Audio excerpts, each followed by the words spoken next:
Hello everyone, welcome to my channel Indian super nerd. आज की video fast and furious 6 की Hindi explanation video होगी। वैसे तो ये movie fast and furious franchise में 6th पोजीशन पर आती है, पर मेरे से क्रोनोलॉजिकल ऑर्डर के हिसाब से ये मूवी 5th पोजीशन पर आती है। और मैं इससे पहले इसके 4 पार्ट्स ऑलरेडी एक्सप्लेन करके अपने चैनल पर अपलोड कर चुका हूँ। आपको डिस्क्रिप्शन में उन चारों पार्ट्स की लिंक मिल जाएंगी। तो चलिए बिना टाइम वेस्ट करे वीडियो शुरू करते हैं। मूवी की शुरुआत में हम देखते हैं कि ब्रायन और डॉम एक हॉस्पिटल में आए हैं, जहां ब्रायन का एक बेटा पैदा होता है। वहाँ हॉस्पिटल में एलेना भी होती है। फिर ब्रायन जब मिया से मिलने उसके पास जाता है तो डॉम ब्रायन से कहता है कि एक बात ध्यान रखना, उस दरवाजे के पार जाते ही हमारी पुरानी ज़िंदगी ख़त्म, सब कुछ बदल जाएगा। फिर ब्रायन डॉम को हाँ कहकर मिया के पास चला जाता है। अब सीन शिफ्ट होता है मॉस्को में, और यहाँ एंट्री होती है स्पेशल एजेंट ल्यूक हॉब्स और हॉब्स की पर्सनल असिस्टेंट रायली हिक्स की। यह हॉब्स रायली को बताता है कि रशियन मिलिट्री के अड्डे पर हमला हुआ, सैटेलाइट के पार्ट्स चोरी हो गए, 6 लोग जख्मी होकर अस्पताल पहुंच गए, और ये काम सिर्फ 90 सेकंड्स में हुआ। और इस दुनिया में सिर्फ एक ही टीम है जो ये काम कर सकती है, और वो है डोमिनिक टोरेटो की टीम। फिर रायली के पास एक मैसेज आता है और वो हॉब्स को बताती है कि उनकी टीम में से एक आदमी पकड़ा गया है। अब अगले सीन में हम देखते हैं कि रायली और हॉब्स उस आदमी से बातचीत करने इंटरपोल के ऑफिस पहुंचते हैं। वहाँ हॉब्स उस आदमी को पीछे से देखता है, और वो आदमी पीछे से बिल्कुल डॉम की तरह लग रहा था। फिर हॉब्स उसका चेहरा देखता है, पर वो कोई और होता है। फिर हॉब्स समझ जाता है कि ये काम डॉम की टीम का नहीं है। फिर हॉब्स उस आदमी से पूछता है कि मुझे तेरा बॉस चाहिए, चल बता कहाँ है ओवन शॉ। पर वो आदमी हॉब्स को बताने से मना कर देता है। फिर हॉब्स समझ आता है कि लातों के भूत बातों से नहीं मानेंगे, तो अब हॉब्स उस आदमी को पीटना शुरू करता है, और 2 मिनट बाद उस रूम से बाहर आ जाता है। फिर हॉब्स रायली से कहता है कि ओवन शॉ लंदन में है। फिर रायली हॉब्स से कहती है कि चलो उसे ले आते हैं। फिर हॉब्स रायली से कहता है कि ओवन शॉ कोई आटा चीनी नहीं है जो बड़े आराम से आ जाएगा। भेड़ियों को पकड़ने के लिए भेड़ियों की ज़रूरत होती है। दूसरी तरफ हम देखते हैं कि डॉम एलेना के साथ सेटल हो चुका होता है। फिर जब डॉम अपने रूम से बाहर जाता है तो हॉब्स वहाँ आ जाता है और डॉम से कहता है कि पिछले हफ्ते कुछ कमाल के ड्राइवर्स ने रशियन मिलिट्री के अड्डे पर हमला करके उसको बर्बाद कर दिया। फिर डॉम हॉब्स से कहता है कि मैं ठंड में काम नहीं करता। फिर हॉब्स डॉम से कहता है कि मुझे पता है कि वो तुम्हारा काम नहीं है, पर मैं चाहता हूँ कि तुम मेरी मदद करो उस टीम को पकड़ने में। फिर वहाँ एलेना एक गन के साथ आ जाती है, क्योंकि एलेना को लगा कि हॉब्स टॉम को गिरफ्तार करने आया है। फिर हॉब्स एलेना से कहता है कि टेंशन मत करो, मैं इसे इस वक्त गिरफ्तार करने नहीं आया हूँ। ये मेरे साथ खुद अपनी मर्ज़ी से आएगा, बल्कि ये तो तय है कि ये मेरे साथ आने के लिए मिन्नत करेगा। फिर हॉब्स टॉम को एक लिफाफा देता है और कहता है कि ये 1 हफ्ते पहले ली गई थी और मैं तुम्हारा बाहर इंतज़ार करता हूँ। फिर हॉब्स टॉम को लिफाफा देकर बाहर आ जाता है। फिर डॉम जब वो लिफाफा खोलता है और उस फ़ोटो को देखता है तो डॉम के होश उड़ जाते हैं, क्योंकि वो फ़ोटो लेटी की होती है। फिर एलेना डॉम को समझाती है कि अगर ये मेरे हस्बैंड होते, अगर ज़रा सी भी उम्मीद होती, छोटी सी क्यों ना सही, तो मैं ज़रूर जाती। फिर डॉम बाहर हॉब्स के पास आता है और डॉम हॉब्स से सारी जानकारी मांगता है। फिर हॉब्स डॉम से कहता है कि पूरी टीम को एक साथ बताऊँगा। फिर डॉम हॉब्स से कहता है कि कोई टीम नहीं है, तुम्हें बस मुझसे काम चलाना होगा। फिर हॉब्स टॉम को समझाता है कि मैं इनका 12 मुल्कों से पीछा कर रहा हूँ, अगर अकेले गए तो छू भी नहीं पाओगे। अगर इनको पकड़ना मेरे बस में होता तो मैं तुम्हारे दरवाजे मदद मांगने कभी नहीं आता, पर मुझे तुम्हारी मदद की ज़रूरत है और तुम्हारी टीम की। अब दूसरी तरफ हम देखते हैं कि डॉम के सारे साथी अपनी अपनी ज़िंदगी ऐशो आराम से जी रहे होते हैं। फिर हान, जिसेल, रोमन और तेज के पास टॉम का कॉल आता है। फिर वो सब दोबारा आने के लिए तैयार होते हैं। अब दूसरी तरफ हम देखते हैं कि ब्रायन अपने बेटे जैक और मिया के साथ गार्डन में बैठा होता है, और वहाँ डॉम ब्रायन से मिलने आता है। फिर डॉम ब्रायन के बेटे जैक को एक टॉय कार गिफ्ट करता है। फिर मिया जैक को घर के अंदर ले जाती है। फिर ब्रायन डॉम से उसके हालचाल पूछता है और पूछता है कि यहाँ कैसे आना हुआ। फिर डॉम ब्रायन को वो लेटी की फ़ोटोज़ दिखाता है जो 1 हफ्ते पहले ली गई थी। फिर ब्रायन डॉम से कहता है कि हॉब्स तुम्हारे दिमाग के साथ खेल रहा है, लेटी अब नहीं रही। फिर डॉम ब्रायन से कहता है कि मेरा सच जानना ज़रूरी है। फिर ब्रायन डॉम से कहता है कि मैं भी तुम्हारे साथ चलूँगा। फिर डॉम ब्रायन से कहता है कि तुमने कहा था कि तुम ये काम छोड़ दोगे। फिर ब्रायन डॉम से कहता है कि हम दोनों ने कहा था ये काम छोड़ने को। फिर मियाँ भी ब्रायन से कहती है कि तुम्हें जाना होगा और मुझे भी यहाँ तसल्ली होगी कि तुम दोनों वहाँ एक दूसरे का ख्याल रखोगे। अब जल्दी से ये काम ख़त्म करो और लेटी को वापस घर ले आओ। अब अगले सीन में हम देखते हैं कि डॉम की पूरी टीम का दोबारा से रियूनियन होता है। फिर हॉब्स सबको बताता है कि हमारा टारगेट है ओवेन शॉ, स्पेशल एयरफोर्स में मेजर रह चुका है, ब्रिटिश के लड़ाकू गाड़ियों का इंचार्ज काबुल और बसरा में। शॉ और उसकी टीम एक नाइट शेड डिवाइस बना रहे हैं। नाइट शेड डिवाइस एक टैग बॉम्ब है जो मिलिट्री को 24 घंटों के लिए कम्युनिकेशन करने से रोक सकता है। टेलीफोन, इंटरनेट, लैंडलाइन, रेडियो सब इस नाइट शेड डिवाइस की वजह से 24 घंटों के लिए बंद हो सकते हैं। अगर शॉ ने वो नाइट शेड डिवाइस बना लिया तो हम अनुमान भी नहीं लगा सकते कि कितने लोगों की जानें जाएंगी। शॉ को नाइट शेड डिवाइस बनाने के लिए 3 चीज़ों की ज़रूरत पड़ेगी, जिसमें से 2 चीज़ें उसने हासिल कर ली हैं। अब बस एक चीज़ रह गई है। शॉ उस चीज़ के पास पहुँचे उससे पहले मैं शॉ को पकड़ना चाहता हूँ। फिर ब्रायन हॉब से कहता है कि तुम हमें लेटी तक पहुँचाओ, हम तुम्हें शॉ ला के देंगे और तुम हमारे सारे अपराध क्षमा करवा दोगे। फिर डॉम हॉब से कहता है कि यही सौदा है, लो या छोड़ दो। फिर हॉब्स भी मान जाता है कि तुम मुझे शॉ ला के दो तो मैं तुम्हारे सारे अपराध क्षमा करवा दूंगा। अब अगले सीन में हम देखते हैं कि जिस आदमी से हॉब्स ने पूछताछ की थी उस आदमी को पुलिस एक माइक लगाकर शॉ के ठिकाने भेजती है और हॉब्स, डॉम और सारे डॉम के दोस्त एक बिल्डिंग के ऊपर होते हैं। फिर वो आदमी शॉ के पास जाता है और शॉ को बताता है कि मैंने पुलिस को कुछ नहीं बताया। फिर शॉ उस आदमी को एक बैग देकर बोलता है कि इसमें तुम्हारे काम के हिस्से के पैसे हैं और कुछ एक्स्ट्रा भी है। फिर जब पुलिस को कंफर्मेशन मिल जाती है कि वो शॉ ही है तो आधी पुलिस की यूनिट शॉ के ठिकाने के अंदर पहुंच जाती है। फिर तेज के लैपटॉप पर एक खबर आती है कि इंटरपोल पर शॉ के आदमियों ने हमला करा है। फिर ब्रायन समझ जाता है कि ये शॉ की एक चाल थी। शॉ हमें यह लाया ताकि इंटरपोल पर शॉ के आदमी हमला कर सके। फिर डॉम ब्रायन, रोमन, हान और तेज को भेजता है इंटरपोल पर शॉ के आदमियों को पकड़ने के लिए।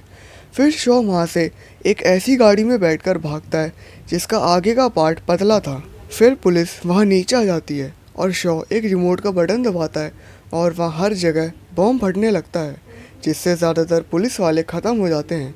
फिर हॉब्स और डॉम बिना देर करे अपनी गाड़ियों में बैठते हैं और शॉ के पीछे जाते हैं और जितनी भी पुलिस की गाड़ियाँ जो शॉ के रास्ते में आ रही थी उनको शॉ बारी बारी करके अपनी गाड़ी के पतले हिस्से की मदद से उड़ा कर दूर फेंक देता है। और दूसरी तरफ हम देखते हैं कि ब्रायन और बाकी सब इंटरपोल पर पहुंचते हैं, पर वहाँ शॉ की टीम ब्रायन और ब्रायन की टीम पर फायरिंग करने लग जाती है। फिर शॉ की टीम सही मौका देखकर वहाँ से भाग जाती है और ब्रायन और ब्रायन की टीम शॉ की टीम का पीछा करते हैं। फिर शॉ की टीम ब्रायन, तेज और रोमन की कार पर एक इलेक्ट्रिक चिप फायर करती है।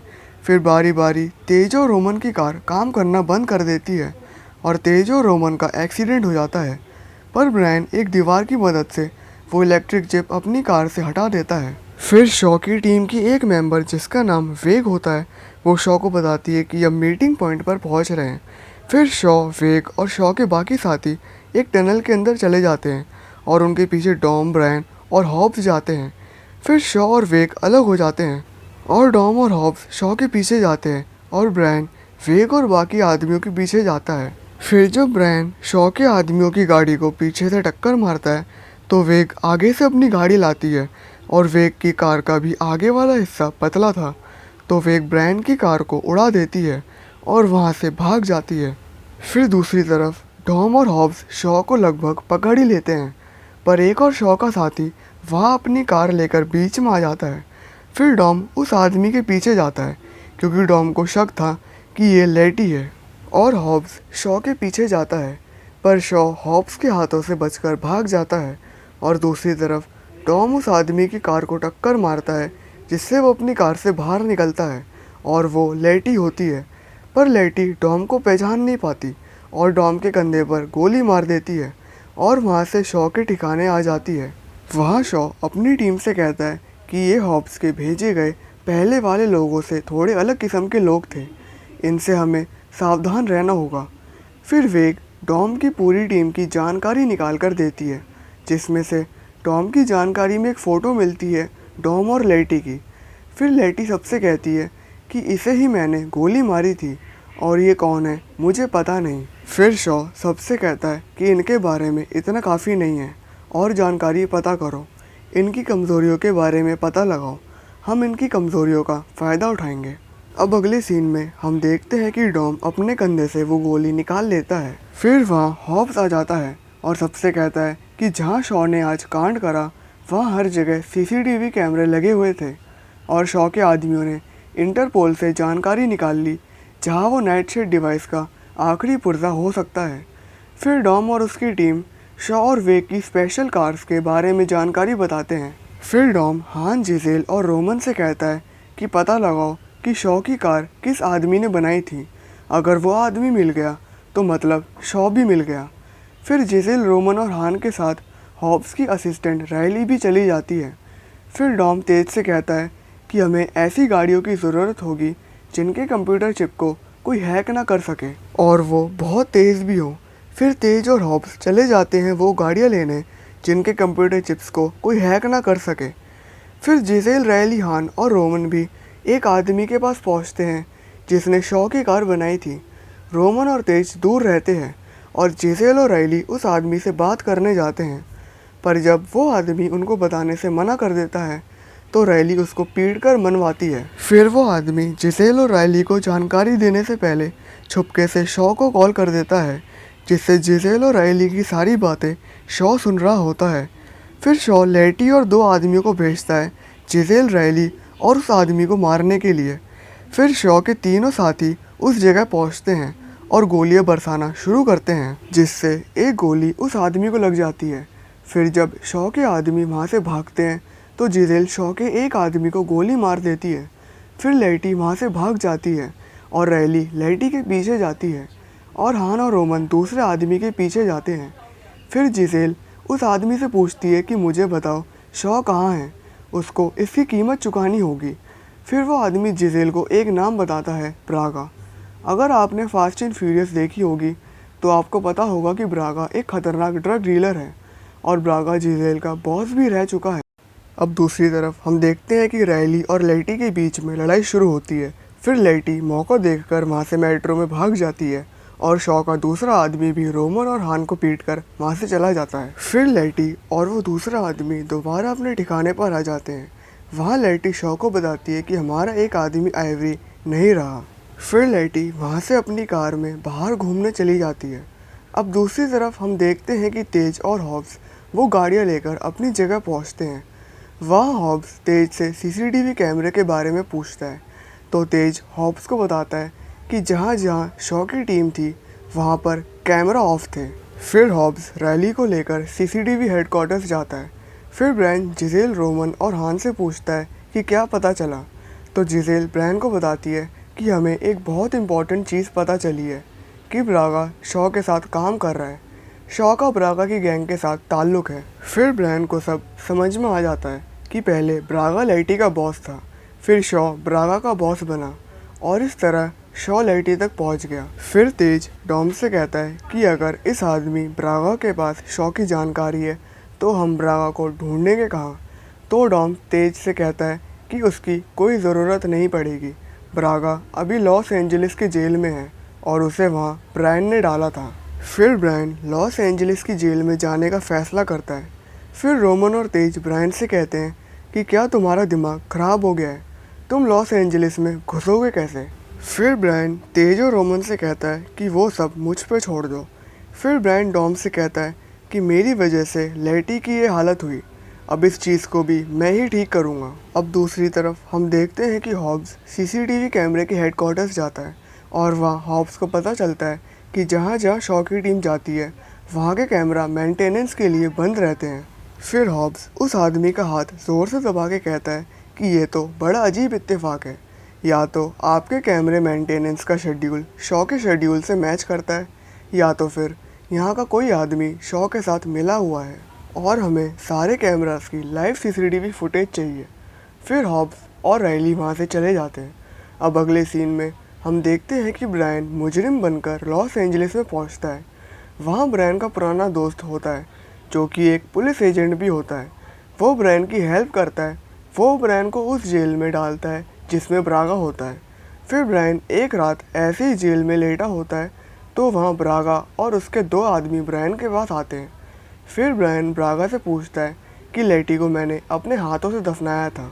फिर ब्रागा ब्रायन से कहता है कि जिसको तुमने दफनाया था उसको ना तो मैं जानता हूँ और ना तुम। शॉ का मैंने पूरा धंधा संभाला है, ड्रग्स, पैसे, गन्स, लड़कियाँ। और शॉ को ये भी पता था कि तुमने लेटी को एक अंडर एजेंट बना के मेरे पास भेजा था। फीनिक्स ने लेटी को नहीं मारा था, उसने बस उसकी गाड़ी को जला दिया था जिससे गाड़ी में ब्लास्ट हुआ और वो बस ज़रा सी ज़ख्मी हो गई और लेटी को हॉस्पिटलाइज्ड कर दिया गया था और वो बच गई थी। फिर 2 दिन बाद शॉ लेटी को मारने हॉस्पिटल भी गया था, पर उसने लेटी को जान से नहीं मारा क्योंकि लेटी अपनी याददाश्त खो बैठी थी। फिर ब्रायन को ये बात सुन के गुस्सा आ जाता है और वो ब्रागा को पीटने लगता है और जो ब्रागा के साथ 2 आदमी थे वो चाकू से ब्रायन पर वार करते हैं, पर ब्रायन उन दोनों को ढेर कर देता है।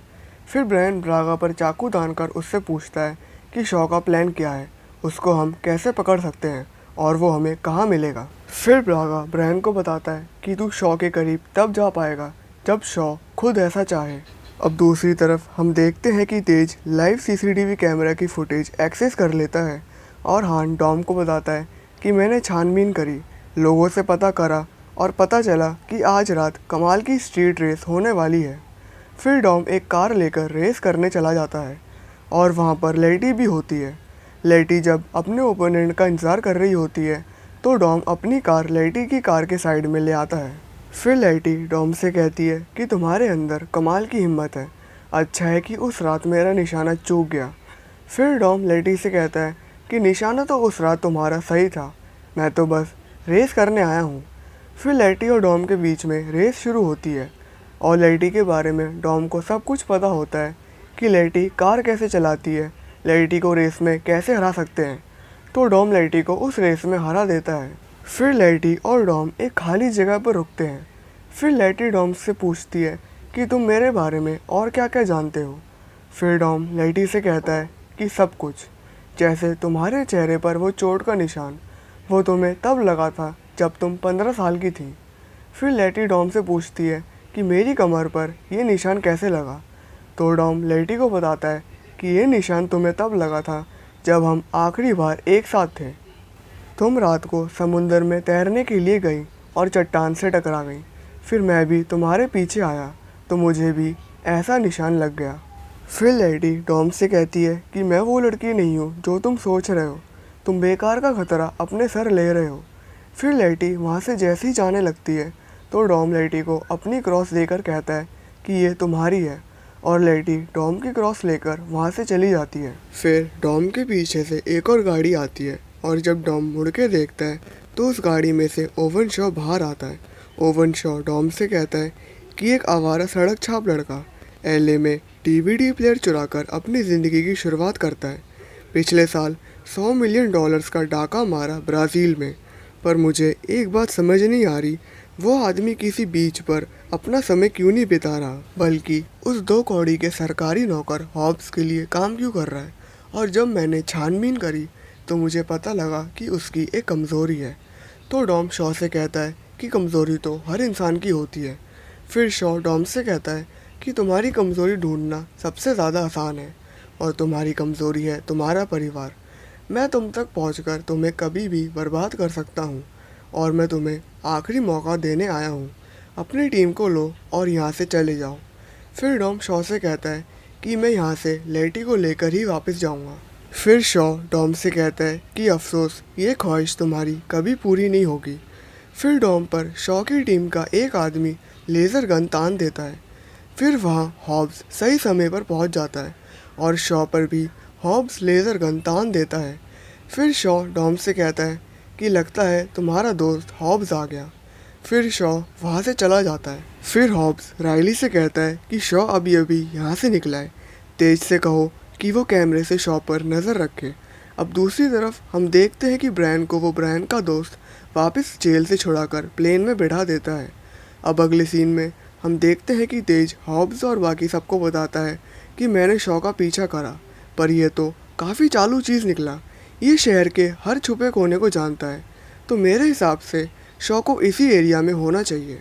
फिर राइली कहती है कि यही वो जगह है जहाँ पर शॉ छुप सकता है, यहाँ से निकलने का हर रास्ता है। फिर हॉब्स और राइली उस जगह पहुँचते हैं, पर वहाँ कोई नहीं होता, वहाँ से सब जा चुके होते हैं। फिर हॉब्स को ज़मीन पर एक पेंट पड़ा हुआ मिलता है, जिसे वो एक एविडेंस बैग में डाल देता है। अब अगले सीन में हम देखते हैं कि हॉब्स वो पेंट तेज के पास भिजवा देता है। फिर हॉब्स तेज को कॉल करके उस पेंट के बारे में पूछता है, तो तेज हॉब्स को बताता है कि ये पेंट मिलिट्री की गाड़ियों में इस्तेमाल होता है और मैंने यूरोप के सारे मिलिट्री बेस की लिस्ट बनाई है जो ये पेंट इस्तेमाल करते हैं। फिर हॉब्स तेज से कहता है कि तुम्हारी मिलिट्री की लिस्ट को शॉ के सारे मिलिट्री टारगेट से मैच करो, कोई ना कोई तो मैच ज़रूर होगा। फिर तेज जब दोनों लिस्ट मैच करता है तो एक मिलिट्री बेस कॉमन होता है, जो तेज की लिस्ट में भी था और शॉ के टारगेट्स में से एक, और वो था नेटो मिलिट्री बेस स्पेन में। फिर हॉब्स तेज से कहता है कि सारी जानकारी मेरे पास भेज दो, मैं और राइली स्पेन जाकर उस नेटो बेस की निगरानी करेंगे जहां वो आखिरी कंपोनेंट है। अब हम स्पेन में मिलेंगे। अब अगले सीन में हम देखते हैं कि शॉ की टीम का एक आदमी नेटो बेस में नकली आईडी दिखाकर घुस भी चुका होता है। फिर आगे हम देखते हैं कि ब्रायन भी सही सलामत वापस आ चुका होता है। सब ब्रायन से उसका हाल चाल पूछते हैं। फिर तेज ब्रायन को बताता है कि शॉ एक मिलिट्री बेस पर हमला करने वाला है। हॉब्स और राइली उस मिलिट्री बेस की निगरानी करेंगे। फिर ब्रायन डॉम के पास आता है और डॉम से कहता है कि मुझे पता चल गया कि लेटी के साथ क्या हुआ था, वो सब मेरी गलती थी। अब अगले सीन में हम देखते हैं कि हॉब्स नेटो बेस पहुंच चुका होता है और वहां के कमांडर से कहता है कि शॉ से पहले हमको वो चिप यहाँ से निकालनी होगी। अगर शॉ के हाथों में वो चिप लग गई तो वो नाइटशेड डिवाइस बना लेगा। फिर राइली उस शॉ के आदमी को जो मिलिट्री बेस में नकली आईडी दिखाकर घुसा था उसे हॉब्स के पास लाती है और कहती है कि ये आदमी यहाँ की सिक्योरिटी को ऑफ करने की कोशिश कर रहा था। फिर हॉब्स उस मिलिट्री बेस के कमांडर से कहता है कि शॉ के यहाँ आने से पहले हमें वो चिप यहाँ से निकालनी होगी। अब ये बात तेज को भी पता चल जाती है कि नेटो मिलिट्री बेस में शॉ का एक आदमी पकड़ा गया है। फिर ब्रायन सबसे कहता है कि कुछ तो गड़बड़ है। शॉ चाहता था कि हम उस आदमी को पकड़ लें और शॉ को पता था कि जब वो आदमी पकड़ा जाएगा तो हॉब्स उस चिप को उस मिलिट्री बेस से सुरक्षित निकाल लेगा। फिर डॉम तेज से पूछता है कि वो चिप कहाँ है, तो तेज डॉम को बताता है कि हॉब्स उस चिप को किसी सुरक्षित जगह ले जा रहा है। फिर सब समझ जाते हैं कि शॉ उस चिप को मिलिट्री बेस से नहीं चुराएगा, शॉ उस चिप को बीच रास्ते से चुराएगा। अब दूसरी तरफ हम देखते हैं कि एक बड़े से ट्रक में वो चिप रखी हुई होती है और शॉ और उसकी टीम भी वहां आ जाती है और उस ट्रक पर हमला कर देती है। फिर ये बात मिलिट्री बेस के कमांडर को पता चलती है और वो ये खबर हॉब्स और राइली को बताता है कि जिस ट्रक में वो चिप थी उस पर हमला हो गया है। फिर हॉब्स जल्दी से अपने लिए हेलीकॉप्टर बुलवाता है। अब आगे हम देखते हैं कि शॉ और उसकी टीम उस ट्रक के अंदर चली जाती है और डॉम और उसकी टीम भी उस जगह पर मौजूद होती है। फिर शॉ की टीम का एक आदमी ट्रक के बाहर होता है और वो एक गन से एक केबल शूट करता है जो चट्टानों पर लग जाती है और वो केबल टाइट हो जाती है। फिर वो ट्रक उस केबल से टकरा जाता है और उस ट्रक में से एक बहुत बड़ा टैंक ट्रक को चीरते हुए बाहर आता है, जिसमें शॉ और उसकी टीम होती है और शॉ के हाथों में वो चिप भी लग चुकी होती है। उस बड़े टैंक को देखकर टॉम की टीम के होश उड़ जाते हैं। फिर रोमन जल्दी से टैंक के आगे आ जाता है और ब्रायन उस टैंक के पीछे होता है। फिर रोमन अपनी कार में पड़ी एक केबल लेकर अपनी कार से बाहर आता है और उस टैंक की तोप पर वो केबल बांध देता है, जिससे रोमन की कार और टैंक बंद जाते हैं। फिर ब्रायन जल्दी से रोमन के पास आता है और रोमन सही समय पर ब्रायन की कार में कूद जाता है और वो टैंक की तोप रोमन की कार के साथ बंध गई थी, तो वो टैंक रोमन की कार को अपने साथ खींचकर आगे बढ़ा रहा था। फिर शॉ लेटी से कहता है कि बाहर जाओ और वो केबल काट दो। फिर डॉम ब्रायन से कहता है कि वो रोमन की कार को तुम ब्रिज से नीचे धक्का दे दो, जिससे पूरा टैंक पलट जाएगा। फिर लेटी टैंक के बाहर आती है और डॉम लेटी को देख लेता है। फिर ब्रायन जल्दी से वो रोमन की कार को टक्कर मार के ब्रिज से नीचे फेंक देता है, जिससे वो टैंक पलटकर गिरने वाला होता है और लेटी उस टैंक से हवा में उड़ जाती है। फिर डॉम जल्दी से अपनी कार चलाता है और लेटी को नीचे गिरने से बचा लेता है और लेटी को पकड़कर एक कार के शीशे में जाकर गिर जाता है और डॉम लेटी को एक खरोच तक आने नहीं देता और वो टैंक पलटकर वहीं गिर जाता है।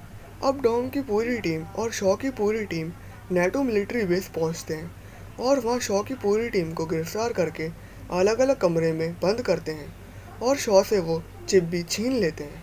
फिर ब्रायन लेटी से माफ़ी मांगता है और कहता है कि जो कुछ तुम्हारे साथ हुआ वो सब मेरी वजह से हुआ, मैंने ही तुम्हें अंडर एजेंट बना के ब्रागा के पास भेजा था।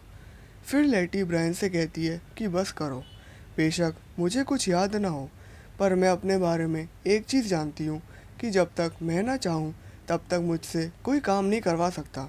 वो अंडर एजेंट का काम ज़रूर मैंने अपनी मर्ज़ी से करा होगा। फिर दूसरी तरफ हम देखते हैं कि हान और जिजेल भी टोक्यो में एक साथ रहने का फैसला करते हैं। फिर हॉब्स शॉ को डॉम के पास लाता है और डॉम से कहता है कि डॉम तुम्हें ये सुनना चाहिए। फिर शॉ सबसे कहता है कि तुमको लगता है कि तुम जीत गए हो। फिर शॉ डॉम से कहता है कि मैंने तुम्हें कहा था कि तुम अपने परिवार को लेकर यहाँ से चले जाओ, पर तुमने मेरी बात नहीं सुनी। मैंने तुमसे कहा था कि मैं तुम तक पहुंचकर तुम्हें कभी भी बर्बाद कर सकता हूं, और मैंने वही करा। तुम्हें मिया को कॉल करना चाहिए। अब दूसरी तरफ हम देखते हैं कि शॉ के दो और साथी वेग और क्लॉस मिया के घर पर आ जाते हैं।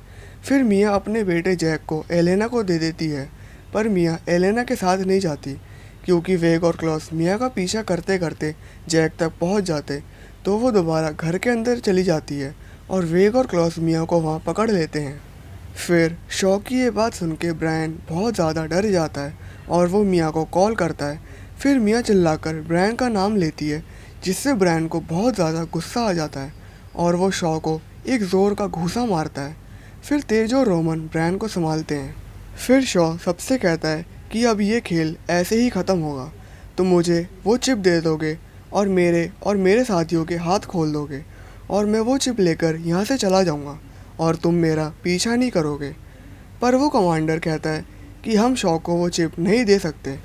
फिर हॉब्स उस कमांडर के सर पर बंदूक तान देता है और डॉम से कहता है कि एक बात समझ लो, अगर हमने शॉ को चिप लेकर उस दरवाजे से जाने दिया तो तुम सबकी आज़ादी भी उसके साथ चली जाएगी। फिर डॉम हॉब्स से कहता है कि वो तो उस दिन ही चली गई थी जिस दिन हम पैदा हुए थे। फिर हॉब्स रायली से कहता है कि शॉ और उसके साथियों के हाथ खोल दो। फिर शॉ के साथी वो चिप का बॉक्स ले लेते हैं। फिर शॉ कहता है कि आ रही हो मेरी जान।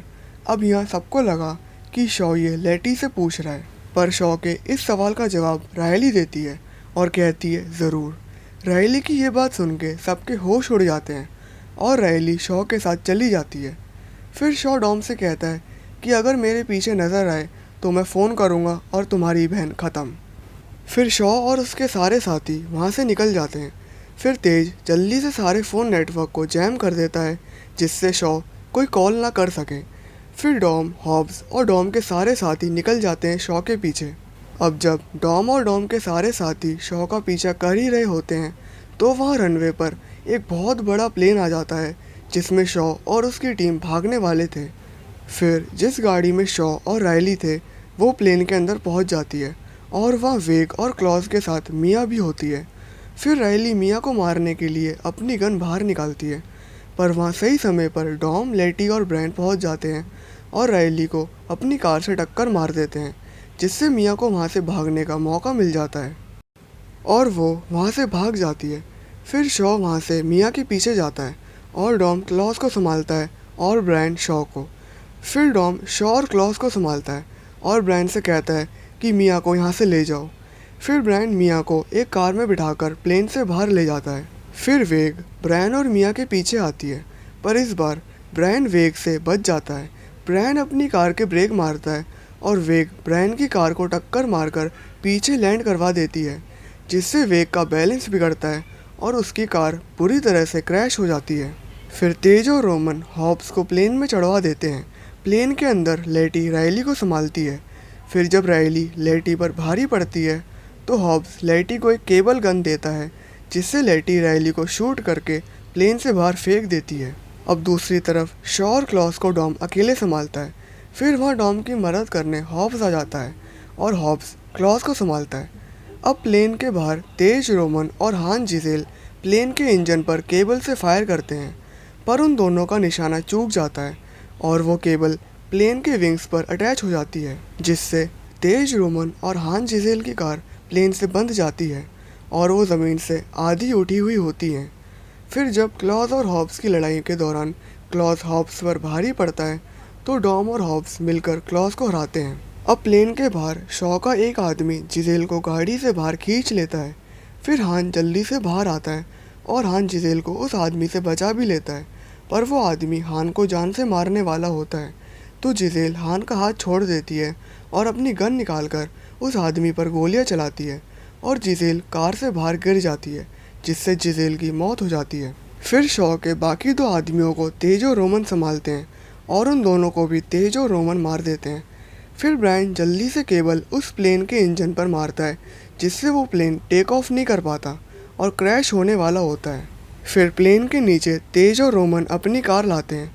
फिर हॉब्स और लेटी तेजो रोमन की कार में कूद जाते हैं, पर डॉम शॉ को उस चिप के साथ भागते हुए देख लेता है, तो वो शॉ के पीछे जाता है और शॉ से वो चिप छीनकर कार से बाहर निकल जाता है और शॉ की कार के अचानक से ब्रेक लगते हैं और शॉ उस प्लेन से बाहर गिर जाता है। फिर ब्रायन, तेज, रोमन, हॉब्स, हान और मिया सुरक्षित वहाँ से आ जाते हैं। फिर डॉम अपनी कार में बैठता है और प्लेन को चीरते हुए बाहर आता है, पर उसकी कार डिसबैलेंस हो जाती है और प्लेन से थोड़ी दूर जाकर पलट जाती है। फिर सब अपनी कार से बाहर आते हैं और वो देखते हैं कि डॉम सही सलामत उस चिप के साथ आ रहा होता है। डॉम को देखकर सब बहुत खुश होते हैं। फिर जब मिया और ब्रायन को जिजेल के बारे में पता चलता है तो वो हान को गले लगा लेते हैं। फिर डॉम वो चिप हॉब्स को दे देता है। फिर हॉब्स डॉम से पूछता है कि इस काम की कीमत बताओ डॉम। तो डॉम हॉब्स से कहता है कि 1327। 1327 दरअसल डॉम के घर का नंबर है, जो कि पुलिस ने बंद करवा दिया था। अब वो घर ऑफिशियली डॉम का हो चुका होता है। अब डॉम के सारे साथी खाने की तैयारी करते हैं। फिर रोमन हान से पूछता है कि क्या तुम सच में टोक्यो जा रहे हो? तो हान कहता है कि हाँ, मैंने जिजेल से वादा करा था।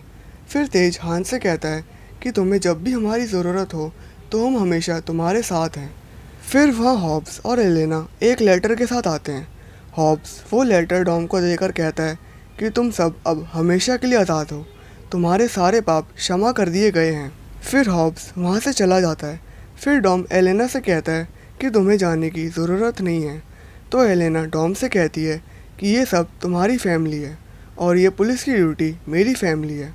एलेना डॉम से ये कहकर वहाँ से चली जाती है। फिर इसके बाद डॉम का पूरा परिवार साथ बैठकर खाना खाता है और यहाँ ये मूवी ख़त्म होती है। और इस मूवी के पोस्ट क्रेडिट सीन में हम देखते हैं कि हान टोक्यो में होता है और वो अपने दोस्तों के साथ टोक्यो की सड़कों पर ड्रिफ्ट कर रहा होता है।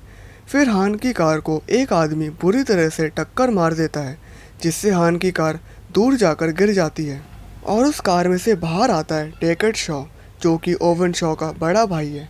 डेकर्ड शॉ डॉम की क्रॉस हान की कार में डाल देता है और डॉम को कॉल करके कहता है कि तुम मुझे नहीं जानते, पर बहुत जल्द जान जाओगे। फिर हान की कार ब्लास्ट हो जाती है और यहाँ ये पोस्ट क्रेडिट सीन ख़त्म होता है। आप मुझे नीचे कमेंट करके बताइए कि आपको इस मूवी का एक्सप्लेनेशन कैसा लगा। अगर अच्छा लगा है तो वीडियो को लाइक और शेयर ज़रूर से करिए और चैनल को सब्सक्राइब करके साथ में लगे बेल आइकन को भी ज़रूर से प्रेस करिए। और अगर आपका कोई सवाल है तो आप कमेंट में पूछ सकते हो। तो चलिए मिलते हैं आपसे इसके next part Fast and Furious Tokyo Drift में। तब तक के लिए good bye and thanks for watching.